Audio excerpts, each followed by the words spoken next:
আসসালামু আলাইকুম রহমতুল্লাহি ওবরকাতুহু। সম্মানিত দর্শক, ইরান এবং ইসরায়েলের যুদ্ধ এখন তুঙ্গে। এই যুদ্ধ সহসা বন্ধ হওয়ার কোনো উপায় দেখা যাচ্ছে না। বরং যে যুদ্ধ, সেই যুদ্ধে বিশ্বের পরাশক্তি আমেরিকা যদি অংশগ্রহণ করে এবং তারপর যদি সেটাকে সামাল দেওয়ার জন্য রাশিয়া, চীন, ইরানের পক্ষে যুক্ত হয়, সেটা তৃতীয় বিশ্বযুদ্ধে রূপান্তরিত হবে। এই গেল এক।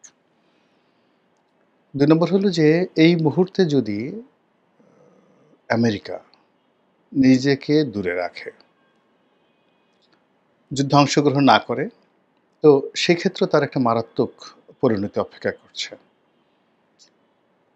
পুরো মধ্যপ্রাচ্য জুড়ে তার কয়েকশো সামরিক ঘাঁটি রয়েছে এবং এ সকল সামরিক ঘাঁটি স্থাপনার মাধ্যমে তারা সংশ্লিষ্ট দেশে অধীনতামূলক মিত্রতা চালু করেছে লর্ড ডালহৌসির মতো। অর্থাৎ সৌদি আরবে যে বেইজ রয়েছে, কাতারে যে বেইজ রয়েছে, ইরাকে রয়েছে, কুয়েতে রয়েছে, জর্ডানে রয়েছে, এরকম অসংখ্য বেইজ রয়েছে, মার্কিন ঘাঁটি রয়েছে। তো সে সকল মার্কিন ঘাঁটির উপর ইরান আক্রমণ চালাবে সঙ্গে সঙ্গে যদি আমেরিকা সরাসরি যুদ্ধে অংশগ্রহণ করে, অর্থাৎ তার কোনো বেস থেকে বা মূল ভূখণ্ড থেকে অথবা তার যে রণতরী থেকে সেই ইরানের উপর আক্রমণ চালায়। তো সেক্ষেত্রে পরিস্থিতির কথা চিন্তা করুন যে ইরান খুব দ্রুত ইরাক দখল করে নিতে পারবে এবং ইরাকের জনগণ ঠিক এই মানে সুযোগের অপেক্ষায় বসে আছে। তারপর জর্ডান। ফলে এখন ইসরায়েল আক্রমণ করতে গিয়ে তাকে যেভাবে ইরাক এবং জর্ডানের আকাশপথ এবং সেখানকার সরকার এবং মার্কিন ঘাঁটির যে বাধার মুখোমুখি হতে হচ্ছে, সেটা তাকে হতে হবে না। কুয়েতের ক্ষেত্রে একই অবস্থা হয়ে যাবে। আবার অন্যদিকে যদি আমেরিকা এই মুহূর্তে সেটা গ্রহণ না করে, অর্থাৎ যুদ্ধে অংশগ্রহণ না করে, তাহলে এই ঘাঁটিগুলোর ভবিষ্যৎ নিয়ে যেভাবে সমস্যা হবে, আর উপসাগরীয় দেশগুলো আমেরিকার বন্ধুত্বের ব্যাপারে আশাবাদী হবে না যে তারা কঠিন এবং ঘোরতর বিপদের দিনে ইসরায়েলকে সহযোগিতা করেনি, তো আমাদেরকে কি আর করবে।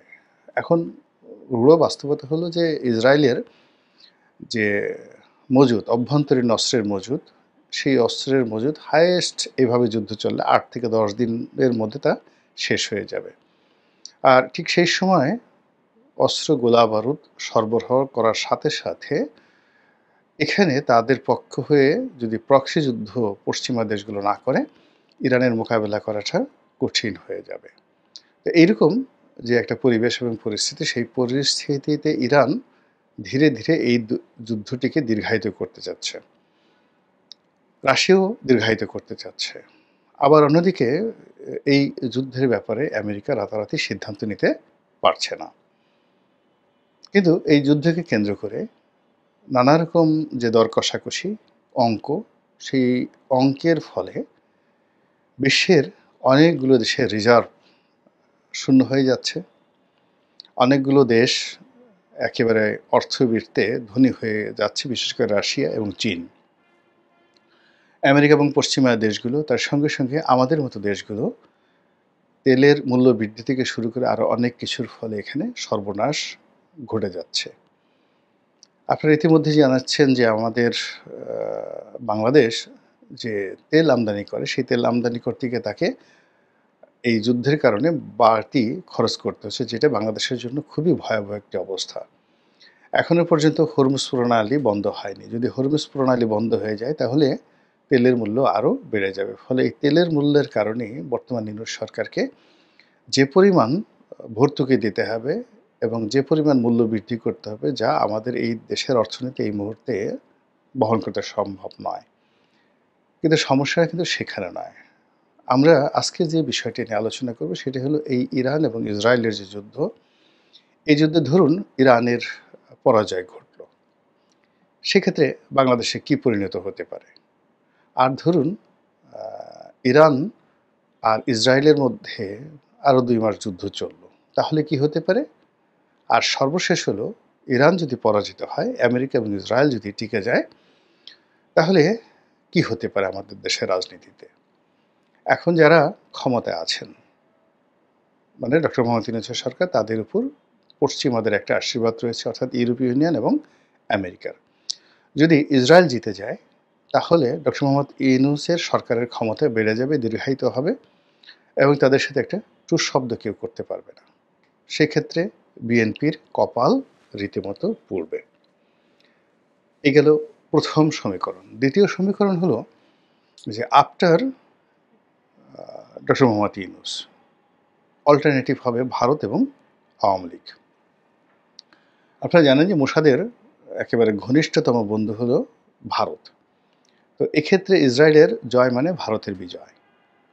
আর ভারতের বিজয় যখন হবে, তখন তারা সঙ্গতির কারণে এখানে আওয়ামী লীগকে রাজনীতিতে পুনর্বাসিত করতে চাইবে, শেখ হাসিনাকে এখানে ঢুকাতে চাইবে, অথবা যারা ক্ষমতায় থাকবে সেটা ডক্টর মোহাম্মদ ইউনূস কিংবা বিএনপি, তাদের সবাইকেই সীমাহীন আনুগত্য দেখাতে হবে ভারতের প্রতি। এটা হলো ইসরায়েল যদি জয়লাভ করে। অন্যদিকে যদি ইরান জয়লাভ করে যায়, ইসরায়েল নেই, তো সেক্ষেত্রে যেটি হবে, আমাদের এই অঞ্চলে ভারতের প্রভুত্ব কমে যাবে। আমেরিকা নড়াচড়া করতে পারবে না আগামী কয়েক মাসে, কয়েক মাস কেন, বছরও। এই অঞ্চলে তার নিজের দেশে ট্রাম্পের বিরুদ্ধে মানে মানুষ রাস্তায় নেমে আসবে তার এই ভুল সিদ্ধান্তের জন্য, এবং আমেরিকান ইকোনমি তছনছ হয়ে যাবে যদি ইরান বিজয়ী হয়। আর সেক্ষেত্রে ডক্টর মোহাম্মদ ইউনূস এবং বর্তমান সরকারের নাম নেওয়ার মতো মানে কিছু থাকবে না, পালানোর মতো কোনো জায়গা থাকবে না। এবং পুরো পরিস্থিতি, ইরান বিজয়ী হলে পুরো পরিস্থিতি অটোমেটিক্যালি চীন, ইরান, পাকিস্তান এবং সেই সমীকরণে বিএনপির একেবারে নখদর্পণে চলে আসবে। এখন যেভাবে এশরাক নগর ভবন দখল করে সেখানে মেয়রগিরি করতে চাচ্ছে, আর তখন সারা বাংলাদেশ বিএনপি যেভাবে বলবে ওভাবেই হবে। এখন সেই সুযোগটি বিএনপি কীভাবে কাজে লাগাবে, তার জন্যই বিএনপিকে এখন থেকে প্রস্তুতি নিতে হবে, ভীষণ রকমভাবে প্রস্তুতি নিতে হবে যে যদি সুসময় আসে, সেই সুসময়টাকে কীভাবে কাজে লাগাতে হবে। আপনারা জানেন যে পর্বতে ওঠার সময় যতটা না সমস্যা হয়, তার চেয়ে বেশি সমস্যা হয় নামার সময়। সিঁড়ি দিয়ে উপরে ওঠার সময় যতটা সমস্যা, নামার সময় কিন্তু শরীর ইমব্যালেন্স থাকে, ভীষণ রকম ইমব্যালেন্স থাকে। ওঠার সময় মানুষ পড়ে যায় না, কিন্তু নামার সময় মানুষ পড়ে যায়। তো কাজেই বিরূপ পরিস্থিতিতে বিএনপি বলেন, আওয়ামী লীগ বলেন, যে কোনো দলে রাজনৈতিক বন্ধন থাকে সুদৃঢ়, এবং সেই রাজনীতি কখনো ভেঙে যায় না। কিন্তু যখন সুসময় আসে, জোয়ার আসে, জোয়ারে মানুষ কাণ্ডজ্ঞান হারিয়ে ফেলে। নতুন জোয়ার আসলে যেভাবে দেখা যাচ্ছে যে মাছ লাফাতে থাকে, ছোট ছোট মাছ ডিম পাড়তে থাকে, বাচ্চা হতে থাকে, এবং জেলেরা মনের আনন্দের মাছ ধরতে থাকে, তেমনি রাজনীতিতে যখন সুসময় আসে, সেই সুসময়টা যদি ঠিকমতো বরণ করে নেওয়ার মতো প্রস্তুতি না থাকে, তাহলে সব কিছু এলোমেলো হয়ে যায়। যেভাবে আগস্ট মাসের 5 তারিখের পর 2024 সনে এনসিপি, ছাত্র জনতা, ডক্টর মোহাম্মদ ইউনূস এবং বিএনপি, তাদের কারোরই একটু প্রস্তুতি ছিল না। ফলে সবাই মারাত্মকভাবে কিন্তু ক্ষতিগ্রস্ত হয়েছে দীর্ঘমেয়াদে। সেই তুলনায় জামাত তুলনামূলকভাবে তাদের প্রস্তুতি ছিল, তুলনামূলকভাবে তারা অন্যান্য রাজনৈতিক দলের চেয়ে ভালো আছে।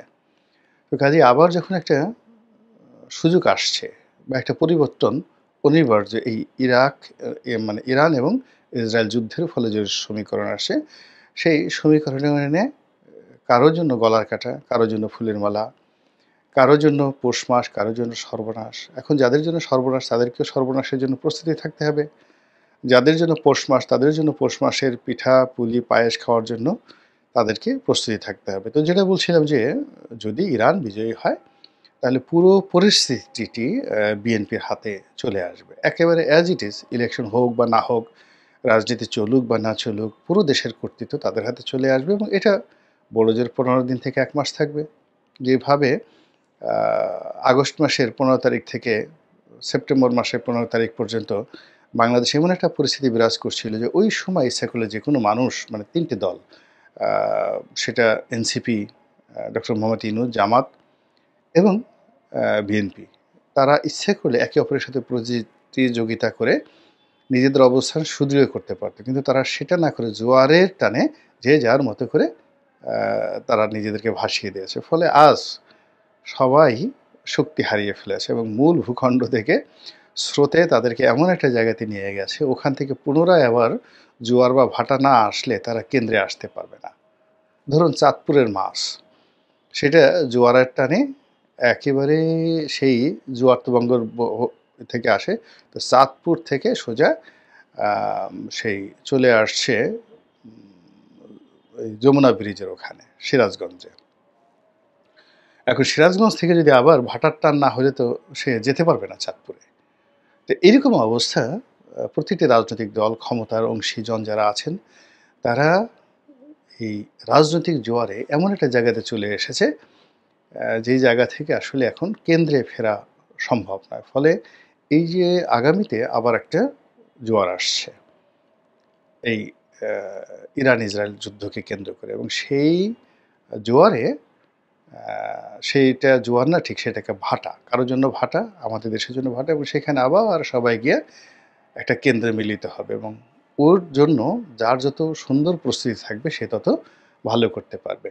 তো সেক্ষেত্রে যেটা যদি বললাম যে আমেরিকা যদি জিতে যায়, ইসরায়েল যদি জিতে যায়, তাহলে পুরো পরিস্থিতি ডক্টর মোহাম্মদ ইউনূসের নিয়ন্ত্রণে চলে আসবে। এখন সেই নিয়ন্ত্রণে তিনি যদি আনতে পারেন সব কিছু, সেনাপ্রধান বলেন, ক্যান্টনমেন্ট বলেন, বঙ্গভবন বলেন, বিপ্লবী সরকার বলেন, সব কিছু তার হুকুমে চলবে, এভরিথিং ফর 1 মান্থ। এখন তিনি সেটাকে কীভাবে কাজে লাগাবেন?